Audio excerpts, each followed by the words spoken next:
Hey guys, Tim here from Foodie Coaches. I'm here with Coach Ben. Amazing story. Ben actually started off as a member, totally changed his life. Then he came and started coaching and is responsible for changing so many lives. But we're chatting today. Talk to me. Why did you decide to be a coach? Because let's be honest, you had successful businesses and then you're like, no, I'm going to be a coach. Why? Thanks to Foodie Coaches, my business became self-sufficient. I didn't have to be there. There's only so many times you can wash your car and clean out the shed and mow the lawn. And I thought, well, what am I going to do with my time? Then I saw an ad for Foodie Coaches looking for coaches. Why didn't you just go and open more restaurants, cafes? Why didn't you just do the expansion? Why didn't you just do more? The answer is our priorities changed. With personal circumstances and health battles, that was always the plan, to scale and grow and build an empire. But our priorities changed and we decided that's not our life anymore. We don't need to do that anymore. We've done it. Let's do something more impactful To give back. That's why I came to Foodies, because I know the impact we can have. And I thought, why can't I help somebody do what I did? All right, so it's about passion, giving back. Yeah. That's cool. That's cool. Now, how do you, when you're telling your friends and family what you do, because I think on the outside, everyone thinks we do one thing, but we do a lot of other things. So when someone asks, what do you guys even do? What do you say?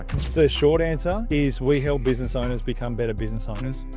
Because no one ever teaches us how to run a business. We might be able to make a coffee or cook a bacon egg roll, but that doesn't mean that we can actually manage our finances and Or you can be a Michelin star chef. Doesn't mean you're making money. It doesn't mean you know how to run a business. And they're two very different things. Tell me, what does a normal week look like for you as a coach? Because you're in the Brisbane office, you're not in the Mackay office, you're not in the Austin office, you're our only remote worker. And because we made the decision, we're going all into centralizing, and we're like, Betty can do whatever he wants. So what does your normal week look like? It's full on. My calendar is packed out minute by minute. Member calls, onboarding new members. I look after all the new members coming into the program, making sure they are set up for success and they understand the journey that they're on and what's going to happen. It's actually the most important part, that first month, because they make the commitment to change, but then also they've got to go through that change, which is almost breaking the addiction to the business that they have been running for so many years. Yeah, it's confronting and it's scary. I totally get that. Having been through that process myself, you don't know what's going to happen. You don't know where it's heading because you're so desperate to fix the business, but you don't know how to do that. So you've got to show up. You've got to trust the process. You've got to understand what's going to happen. I help lay those foundations and I help people get those immediate wins within the first few weeks so that they can take a breath and they can understand exactly where we're heading. And on top of that, they've got the urgency behind. A lot of the times people leave it so late before they join or sign up, and then the pressure, the cash pressure. We hear that all the time. Like we might speak to somebody 12 months ago and then they don't come on board for whatever reason.